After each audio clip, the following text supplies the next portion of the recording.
নমস্কার। আ কখনো কি মনে হয় যে ক্রমাগত এই যে আমরা ছুটছি, মানে ছুটতে আসলে ঠিক কোথায় পৌঁছাচ্ছি? হুম, এটা খুব সাধারণ একটা প্রশ্ন হয়ে দাঁড়িয়েছে আজকাল। ঠিক। আর এই যে একটা তীব্র ক্লান্তি কাজ করে, এটা কি শুধুই কাজের ক্লান্তি? নাকি আমাদের জীবন দেখার দৃষ্টিভঙ্গিতেই কোনো সমস্যা আছে? আধুনিক জীবনে বিশেষ করে তরুণ পেশাজীবীদের মধ্যে এই যে হাসল কালচার বা অবিরাম ছুটে চলার একটা সংস্কৃতি তৈরি হয়েছে, এটা অদ্ভুত এক মানসিক শূন্যতার জন্ম দিচ্ছে। হ্যাঁ, হ্যাঁ, একদম। যাকে আমরা বার্নআউট বলি। রাইট। সোশ্যাল মিডিয়াতে লক্ষ্যহীনভাবে ওই ডুম স্ক্রোল করতে বা ধরুন একের পর এক ডেডলাইনের চাপে পিষ্ট হতে একটা পর্যায়ে মনে হয় যেন ভেতরের সব জীবনী শক্তি পুরো ফুরিয়ে গেছে। একদম সত্যি কথা। ওকে, বিষয়টা একটু খুলে বলা যাক। একটা স্মার্টফোনের কথা ভাবা যাক, যেখানে একসঙ্গে ধরুন ৫০টা ভারী অ্যাপ খুলে রাখা হয়েছে। প্রসেসরের উপর তো বিশাল চাপ পড়বে। হ্যাঁ, ব্যাকগ্রাউন্ডে অনবরত ডেটা প্রসেস হচ্ছে, লোকেশন ট্র্যাক হচ্ছে, প্রতি সেকেন্ডে নতুন নোটিফিকেশন ঢুকছে। প্রসেসরের উপরই ভয়ঙ্কর চাপ যদি দিনের পর দিন চলতে থাকে, তাহলে একটা সময় পর তা ক্র্যাশ করতে বাধ্য। নিশ্চিতভাবেই ক্র্যাশ করবে। আমাদের মনের অবস্থাও কি এখন ঠিক এমন নয়? আজ আমাদের হাতে থাকা উৎসগুলোর মধ্যে এমন কিছু প্রাচীন আধ্যাত্মিক দর্শন এবং মনস্তাত্ত্বিক বিশ্লেষণের পাণ্ডুলিপি রয়েছে, যা পড়লে মনে হয়, তারা যেন আজকের এই সংকটের কথাই হাজার বছর আগে লিখে রেখেছিলেন। এটাই সবচেয়ে চমকপ্রদ ব্যাপার। আজকের এই তথ্যের গভীরে ডুব দেওয়ার মূল লক্ষ্যই হল কিভাবে সেই প্রাচীন জ্ঞানকে ব্যবহার করে আমরা এই আধুনিক বার্নআউট বা চরম মানসিক ক্লান্তি থেকে সত্যিকারের মানসিক শান্তির দিকে একটা ব্যক্তিগত যাত্রা শুরু করতে পারি। এখানে সবচেয়ে ইন্টারেস্টিং বিষয়টা হলো এই যে, সাধারণ ধারণায় এই মানসিক ক্লান্তি বা অ্যাংজাইটিকে আমরা আধুনিক প্রযুক্তির সরাসরি বাই প্রোডাক্ট হিসাবে ধরে নিই।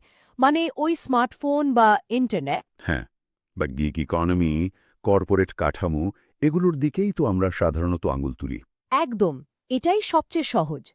কিন্তু যদি আমরা বিষয়টিকে বৃহত্তর মনস্তাত্ত্বিক প্রেক্ষাপটে বিশ্লেষণ করি, তাহলে দেখা যাবে এই মানসিক উদ্বেগ বা ক্লান্তি কোনো নতুন প্রযুক্তিগত ত্রুটি বা টেকনিক্যাল গ্লিচ নয়। মানে এটা আধুনিক যুগের কোনো এক্সক্লুসিভ সমস্যা নয়। একেবারেই না। এটি আসলে মানুষের আদিমতম এক সংকট। একটু ভেবে দেখলে বোঝা যায়, হাজার বছর আগে যখন কোনো সিলিকন ভ্যালি ছিল না, সোশ্যাল মিডিয়ার ওই অ্যালগরিদম ছিল না, তখনও মানুষের মনে ঠিক একই রকম শূন্যতা তৈরি হতো। সত্যি। হ্যাঁ, প্রাচীন ঋষিরা গভীর অরণ্যে ধ্যানে বসে বা ধরুন কোনো মহাবীর যুদ্ধক্ষেত্রের কোলাহলের মাঝে দাঁড়িয়ে ঠিক এই ধরনেরই মানসিক সংকটের সমাধান খুঁজতেন। মানুষের অস্তিত্বের সংকট, নিজের পরিচয় নিয়ে সংশয় আর অন্তরের এই যে একটা গভীর শূন্যতা, এগুলো মানুষের বিবর্তনের ইতিহাসের সঙ্গে খুব গভীরভাবে জড়িয়ে আছে। তার মানে সোশ্যাল মিডিয়াতে স্ক্রল করার ক্লান্তি আর প্রাচীন যুগের সেই অস্তিত্বের সংকট আসলে একই সুতোয় গাঁথা। এখানেই বিষয়টা সবচেয়ে আকর্ষণীয় হয়ে ওঠে। হুম, আধুনিক প্রযুক্তি কেবল সেই পুরনো সমস্যার একটা নতুন মোড়ক তৈরি করেছে মাত্র। সমস্যাটা আদৌ নতুন নয়। যদিও প্রাচীন মনীঋষিদের অন্তত গভীর ধ্যানের মাঝে বসের ইমেল বা হোয়াটসঅ্যাপ নোটিফিকেশনের জ্বালাতন সহ্য করতে হতো না। হ্যাঁ, তা ঠিক। তাদের অন্তত স্মার্টফোন বেজে উঠে ধ্যানের ব্যাঘাত ঘটাত না। কিন্তু ব্যাপারটা তো আসলে গ্যাজেটের নয়। বিষয়টা হলো মানুষের মন। সব যুগেই নিজেকে কোনো না কোনোভাবে ক্লান্ত করার উপায় ঠিকই খুঁজে বের করেছে। একদম নিখুঁত বলেছেন। মানুষের মন স্বভাবতই কিছু না কিছু নিয়ে ব্যস্ত থাকতে চায়, হুম, সমস্যা তৈরি করতে চায়। আর সেই নিরন্তর ব্যস্ততাই একসময় বিভ্রমের জন্ম দেয়। আচ্ছা। এই আদিম সংকটের সবচেয়ে শক্তিশালী সমাধানটি লুকিয়ে আছে অদ্বৈত বেদান্ত দর্শনের মধ্যে। অদ্বৈত বেদান্ত। হুম। হ্যাঁ, এই দর্শন আমাদের বর্তমান দৃষ্টিভঙ্গিকে শুধু প্রশ্নই করে না, বরং বলা যায় পুরোপুরি ভেঙে নতুন করে গড়তে বাধ্য করে। অদ্বৈত বেদান্তের একটা মূল বিষয় হল, আমরা যেটাকে বাস্তব বলে মেনে নিয়েছি, যেটাকে পরম সত্য ভেবে আমরা এই ইঁদুর দৌড়ে অংশ নিচ্ছি, সেই বাস্তবতার ভিত্তিকেই চ্যালেঞ্জ করা। মানে আমাদের রিয়ালিটিটাকেই কাঠগড়ায় দাঁড় করানো হচ্ছে। ঠিক তাই। আর এই চ্যালেঞ্জটা সবচেয়ে ভালোভাবে বোঝা যায় রাজা জনকের বিখ্যাত স্বপ্নের গল্পটি বিশ্লেষণ করলে। ওহ, রাজা জনকের সেই গল্পটা? হ্যাঁ, এটি কেবল একটি সাধারণ গল্প নয়, মানে এটি মানুষের মনস্তত্ত্ব বোঝার এক অসাধারণ চাবিকাঠি। রাজা জনকের গল্পটা নিয়ে অনেক আলোচনা হয়, তবে এর মনস্তাত্ত্বিক দিকটা খতিয়ে দেখার সুযোগ আসলে কমই পাওয়া যায়। গল্পটা অনেকটা এরকম: রাজা জনক একবার খুব গভীর ঘুমে আচ্ছন্ন ছিলেন এবং তিনি এক অতি বাস্তব স্বপ্ন দেখলেন। হ্যাঁ, অতি বাস্তব একটা স্বপ্ন। তিনি দেখলেন যে তার রাজ্য শত্রুরা দখল করে নিয়েছে। তিনি আর ক্ষমতাশালী রাজা নেই, বরং সবকিছু হারিয়ে একজন নিঃস্ব হতভাগ্য ভিখারিতে পরিণত হয়েছেন। হুম। স্বপ্নের ভেতরেই তিনি প্রচণ্ড ক্ষুধা কৃষ্ণায় পথে পথে ঘুরছেন, মানুষের কাছে একটু খাবার ভিক্ষা চাইছেন। এই কষ্ট, এই অপমান, এই অস্তিত্বের সংকট তার কাছে এতটাই বাস্তব মনে হচ্ছিল যে তার বুকের ভেতরটা যেন ব্যথায় দুমড়ে মুচড়ে যাচ্ছিল। একদম। এরপর হঠাৎ করে তার ঘুম ভেঙে যায়। তিনি দেখেন যে তিনি তার রাজপ্রাসাদেই রেশমের নরম বিছানায় শুয়ে আছেন, চারপাশে প্রহরীরা দাঁড়িয়ে আছে, কিন্তু ঘুম ভাঙার পর তিনি স্বস্তি পাওয়ার বদলে আরও চরম বিভ্রান্তিতে পড়লেন। আর এখানেই আসে সেই বিখ্যাত প্রশ্নটা। হ্যাঁ, তিনি নিজেকে একটি ঐতিহাসিক প্রশ্ন করে বসলেন। তিনি কি একজন রাজা যিনি ভিখারি হওয়ার স্বপ্ন দেখছিলেন, নাকি তিনি আসলে একজন ভিখারি যিনি এখন রাজা হওয়ার স্বপ্ন দেখছেন? উফ! এই প্রশ্নটা মানব অস্তিত্বের গভীরে একটা বড় সড় আলোড়ন তৈরি করে। মানে দার্শনিক এবং মনস্তাত্ত্বিক দৃষ্টিকোণ থেকে এই গল্পটি আমাদের দৈনন্দিন জীবনের মূলে আঘাত করে। ব্যাপারটা একটু বিস্তারিত বলবেন? নিশ্চয়ই। বেদান্ত এই গল্পটিকে ব্যবহার করে আমাদের বাস্তবতার প্রকৃতি বোঝানোর জন্য। আমরা যখন স্বপ্ন দেখি, তখন সেই স্বপ্নের ভেতরের জগৎটাকে আমরা পুরোপুরি বাস্তব বলে মনে করি, তাই না? হ্যাঁ, স্বপ্নের ভেতরে তো মনে হয় ওটাই আসল পৃথিবী। ঠিক। স্বপ্নের ভেতরের দুঃখ, ভয়, আনন্দ সবকিছুই আমাদের শরীরে বাস্তব প্রতিক্রিয়া তৈরি করে। আমাদের হৃদস্পন্দন বেড়ে যায়, পেশি টানটান হয়ে যায়। কিন্তু ঘুম ভাঙার পর আমরা বুঝতে পারি যে সেটা একটা সাময়িক বিভ্রম ছিল। হুম। বেদান্ত বলছে আমাদের এই যে দৈনন্দিন জীবনের জেগে থাকার অভিজ্ঞতাগুলো, এই যে অফিসের চাপ, সফল হওয়ার প্রবল আকাঙ্ক্ষা, মানুষের সঙ্গে প্রতিনিয়ত প্রতিযোগিতা, এগুলো ওই স্বপ্নের মতোই ক্ষণস্থায়ী এবং এক ধরনের বিভ্রম। তাহলে এসবের আসল অর্থ কি দাঁড়াচ্ছে? এর মানে কি এই যে আমাদের চারপাশের এই জগৎ, আমাদের এত কষ্ট, এত পরিশ্রম সবই মিথ্যা? মিথ্যা ঠিক নয়, তবে এর প্রকৃতিটা সাময়িক। আচ্ছা, বিষয়টাকে আমি এভাবে ভাবার চেষ্টা করছি। ধরুন, যেন আমরা সবাই একটি মুভি থিয়েটারে বসে আছি। পর্দায় খুব সিরিয়াস একটা সিনেমা চলছে, হয়তো কোনো ভয়ের দৃশ্য বা খুব কষ্টের কোনো মুহূর্ত। হ্যাঁ, দারুণ একটা উপমা। আমরা সেই সিনেমার চরিত্রের সঙ্গে এতটাই একাত্ম হয়ে যাই যে বাস্তব জীবনে বসে আমরা অযথা ভয় পাচ্ছি বা কাঁদছি। আমাদের মস্তিষ্কের একটা অংশ জানে যে এটা আসল নয়, তবু আমরা সেই আবেগের জোয়ারে ভেসে যাই। একদম তাই। অথচ আমরা খুব ভালো করেই জানি যে ওটা কেবলই আলো আর শব্দের একটা প্রজেকশন। সিনেমা শেষ হলে পর্দাটা আবার আগের মতোই সাদা হয়ে যাবে। এই মুভি থিয়েটারের উপমাটা বিষয়টিকে আরও স্পষ্ট করে তোলে। এটি কিভাবে কাজ করে তার একটা সুন্দর চিত্র তুলে ধরে।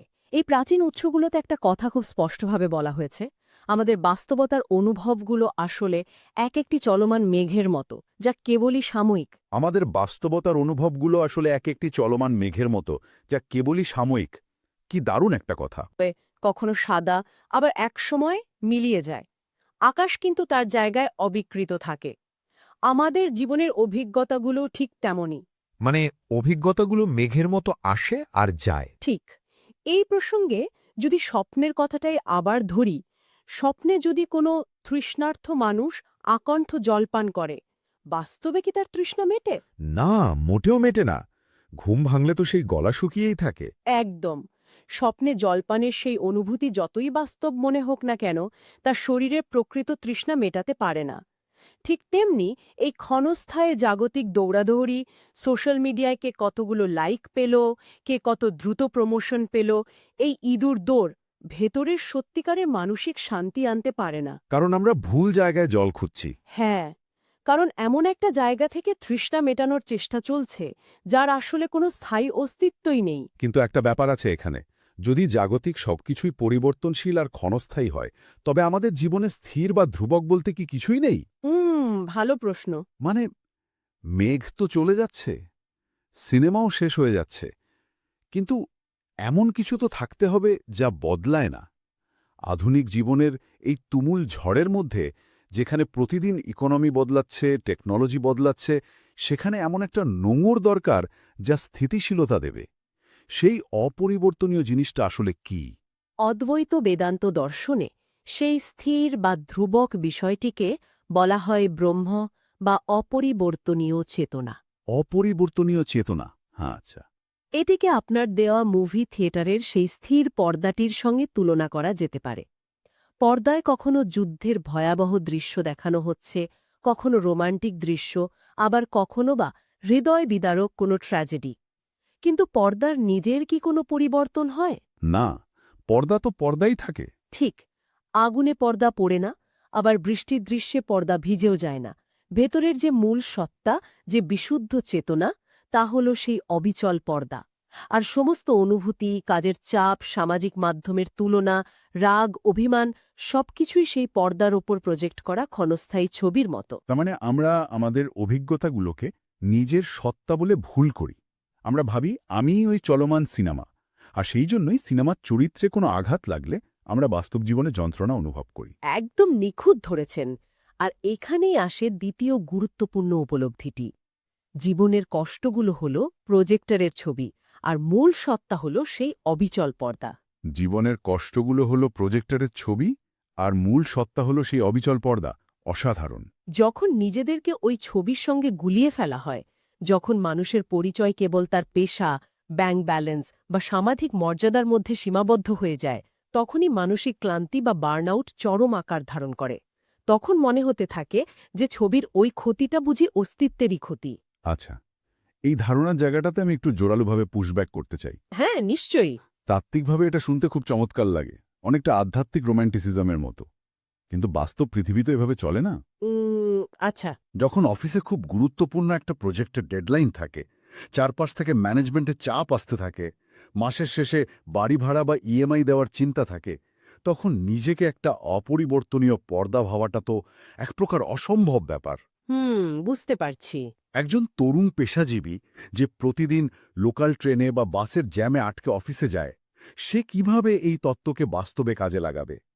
এই দর্শন কি আসলে আমাদের এক ধরনের পলায়নবাদ বা এসকেপিজমের দিকে ঠেলে দিচ্ছে না? সবকিছুই যদি বিভ্রম হয়, তাহলে তো দায়িত্ব পালনেরও দরকার নেই। এই মানসিক দূরত্ব তৈরি করাটা তো বাস্তবে আরও বড় বিপদে ফেলতে পারে। এই প্রশ্নটা বেদান্ত নিয়ে আলোচনার ক্ষেত্রে সবচেয়ে প্রাসঙ্গিক, এবং অনেকেই ঠিক এই জায়গাটাতে ভুল বোঝেন। তাই নাকি? হ্যাঁ, মনে হতে পারে এই দর্শন হয়তো মানুষকে কর্মবিমুখ বা উদাসীন করে তোলে। কিন্তু ব্যাপারটা মোটেও তা নয়। জ্ঞান কেবল তখনই মূল্যবান হয় যখন সেটি বোঝা যায় এবং বাস্তবে প্রয়োগ করা যায়। নিজেকে পর্দা ভাবার অর্থ এই নয় যে দায়িত্ব থেকে পালিয়ে যেতে হবে বা কাজ বন্ধ করে দিতে হবে। তাহলে এর আসল অর্থটা কি? বেদান্ত কর্ম থেকে পালানোর কথা বলে না, বরং কর্মের প্রতি যে স্নায়বিক আসক্তি বা মোহ, সেটা থেকে মুক্তির কথা বলে। একজন পেশাজীবীর জন্য এর ব্যবহারিক প্রয়োগ হল কগনিটিভ ডিস্ট্যান্সিং বা মানসিক দূরত্ব তৈরি করা। কগনিটিভ ডিস্ট্যান্সিং ব্যাপারটা একটু সহজ করে বোঝাবেন? হ্যাঁ, স্নায়ুবিজ্ঞানের ভাষায় বললে, যখন ডেডলাইনে চাপ আসে, তখন মস্তিষ্কের অ্যামিগডালা বা আবেগের কেন্দ্র হাইজ্যাক্ট হয়ে যায়। ওই যে ফাইট অর ফ্লাইট রেসপন্স যেটাকে বলে। ঠিক, তখন প্রচুর পরিমাণে কর্টিসল হরমোন নিঃসরণ হয়, এবং সাধারণ প্রতিক্রিয়া হল প্যানিক করা। মনে হয় সব শেষ, ক্যারিয়ার ধ্বংস হয়ে গেল। কিন্তু এই দর্শন শেখায় মস্তিষ্কের প্রিফ্রন্টাল কর্টেক্স বা যৌক্তিক অংশটিকে আবার সক্রিয় করতে। এটি একটি সার্কিট ব্রেকার হিসেবে কাজ করে। সার্কিট ব্রেকার মানে যেমন কারেন্ট বা ভোল্টেজ অতিরিক্ত বেড়ে গেলে বাড়ির মেন সুইচের সার্কিট ব্রেকার পড়ে গিয়ে পুরো সিস্টেমকে পুড়ে যাওয়ার হাত থেকে বাঁচায়, ঠিক সেরকম কিছু। হ্যাঁ, হুবহু তাই। তাত্ত্বিক দুই দিক থেকেই এটি কাজ করে। তরুণ পেশাজীবীদের জন্য এটি একটি ধাপে ধাপে অনুসরণ করার মতো কৌশল হতে পারে। আচ্ছা, কিভাবে?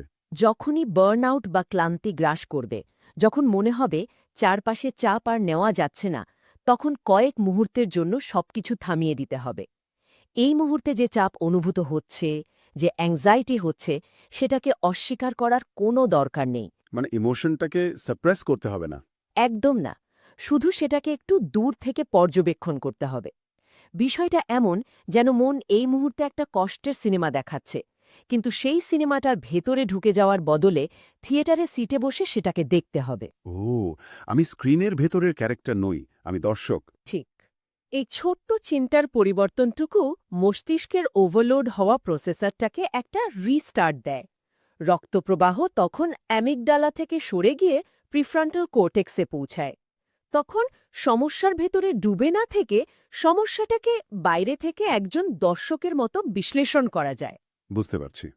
এর মানে কিন্তু বাড়ি ভাড়া না দেয়া নয়, বরং বাড়ি ভাড়া জোগাড় করার যে প্র্যাকটিক্যাল কাজটা, সেটা প্যানিক না করে শান্ত মাথায় করা। এটা সত্যি একটা শক্তিশালী মেকানিজম। তার মানে বসকে বা ডেডলাইনকে অস্বীকার করা হচ্ছে না, শুধু সেগুলোর কারণে মনের ভেতরে যে একটা প্রলয় তৈরি হচ্ছিল, যেটার কারণে ওই যে বললাম প্রসেসর ক্র্যাশ করছিল, সেটাকে শান্ত করা হচ্ছে। একদম তাই। এই চাপটাও মেঘের মতো, একটু পর কেটে যাবে। এটা চিরস্থায়ী কোনো পরিচয় নয়। এতে তো কাজের ফোকাস আরও বাড়ার কথা, কারণ প্যানিক করার পেছনে যে এনার্জিটা নষ্ট হচ্ছিল, সেটা এখন কাজে লাগানো যাবে। ঠিক এই মেকানিজমটাই আধুনিক মনস্তত্ত্বে ব্যবহৃত হয়। যখন সফলতার পেছনে অন্ধের মতো ছোটা হয়, তখন মনে হয় যে ওই প্রমোশনটা পেলে বা ওই নতুন স্টার্টআপটা সফল হলেই জীবনে চূড়ান্ত শান্তি চলে আসবে। হ্যাঁ, আমরা সবাই তো এই মরীচিকার পেছনেই ছুটছি। কিন্তু বাইরের কোনো অর্জনই যে চিরস্থায়ী নয়, এই সত্যটা আধুনিক সমাজ খুব সহজেই ভুলে যায়। একটা লক্ষ্য অর্জনের পর মন আবার নতুন কোনো লক্ষ্যের জন্য ক্ষুধার্ত হয়ে ওঠে। তাই প্রাচীন পাণ্ডুলিপিগুলো স্মরণ করিয়ে দেয় যে শান্তি বাইরে খোঁজার বিষয় নয়, এটি ভেতরের স্থিরতায় ফিরে আসার নাম। শান্তি বাইরে খোঁজার বিষয় নয়, এটি ভেতরের স্থিরতায় ফিরে আসার নাম। অসাধারণ একটা সত্যি। হ্যাঁ, যতক্ষণ বাইরের চলমান ছবিগুলোর মধ্যে শান্তি খোঁজার চেষ্টা চলবে, ততক্ষণ কেবল ক্লান্তিই বাড়বে। কিন্তু যখনই নিজের ভেতরের সেই অবিচল পর্দার দিকে নজর ফেরানো যাবে, তখন বোঝা যাবে যে শান্তি আগে থেকেই সেখানে বিরাজ করছে, শুধু তার ওপর অনেকগুলো ট্যাবের মতো জঞ্জাল জমেছিল। পুরো বিষয়টাকে যদি একটু একসঙ্গে ম্যাপ করি, তাহলে দাঁড়াচ্ছে আধুনিক জীবনের এই হাসেল কালচার আর সোশ্যাল মিডিয়ার চাপ যে আমাদের চরম ক্লান্তিতে ফেলে দিচ্ছে, সেটা আসলে আমাদেরই একটা দৃষ্টিভঙ্গির ভুল। ক্ষণস্থায়ী জিনিসগুলোর সঙ্গে নিজেদের এতটাই জড়িয়ে ফেলা হয়েছে, এতটাই একাত্ম হয়ে পড়া হয়েছে যে আসল পরিচয় কি সেটাই হারিয়ে গেছে। রাজা জনকের মতো একটা স্বপ্নের ভেতরে আরেকটা স্বপ্ন দেখে যাওয়া হচ্ছে, আর সেটাকেই চূড়ান্ত বাস্তব ভেবে মানসিক যন্ত্রণায় ভুগতে হচ্ছে। ঠিক তাই। আর এর থেকে বেরোনোর উপায় হল সেই সার্কিট ব্রেকার পদ্ধতি ব্যবহার করে স্নায়বিক চাপটাকে কমানো। বারবার মনে করিয়ে দেওয়া যে আমরা চলমান মেঘ নই, আমরা হলাম বিশাল আকাশ। দারুণভাবে সামারাইজ করেছেন। আর এই আলোচনার শেষে একটি নতুন দৃষ্টিকোণ থেকে পুরো ব্যাপারটাকে যদি বিশ্লেষণ করা যায়, তাহলে এটি একটি অত্যন্ত গভীর চিন্তার দিকে ঠেলে দেয়, কীরকম? যেটা হয়তো উৎসগুলোতে সরাসরি লেখা নেই, কিন্তু এর ওপর ভিত্তি করেই তৈরি।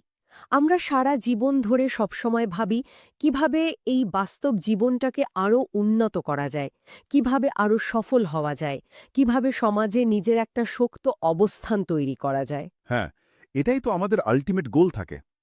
কিন্তু একবার ভেবে দেখার মতো বিষয় হল, যদি এই তীব্র প্রতিযোগিতামূলক জীবনটাই কেবল দীর্ঘ এবং জটিল আর একটা স্বপ্ন হয়, তবে কি এই ছোট্ট ছোট্ট বিষয়গুলো নিয়ে, এই প্রমোশন বা লাইক কমেন্ট নিয়ে এত দুশ্চিন্তা করা হতো?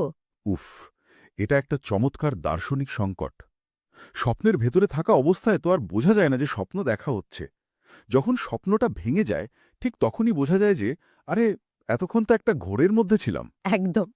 তাই কাল সকালে যখন অ্যালার্মের শব্দে ঘুম ভাঙবে, তখন চোখ মেলার পর নিজেকে একবার প্রশ্ন করা যেতে পারে, সত্যি কি ঘুম ভাঙল, নাকি কেবল আর একটা নতুন স্বপ্নের ভেতরে প্রবেশ করা হলো?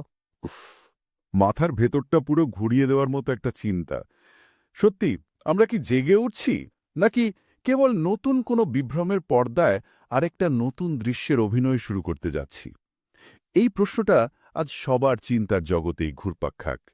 আধুনিক জীবনের এই অন্তহীন ইঁদুর দৌড়ের মাঝে আজকের এই গভীর আলোচনা একটু হলেও থামার আর নতুন করে ভাবার সুযোগ করে দিক। এতক্ষণ এই যাত্রায় সাথে থাকার জন্য অশেষ ধন্যবাদ। মাঝে মাঝে নিজের ভেতরের সেই শান্ত স্থির পর্দাটার দিকে ফিরে তাকাতে ভুলবেন না।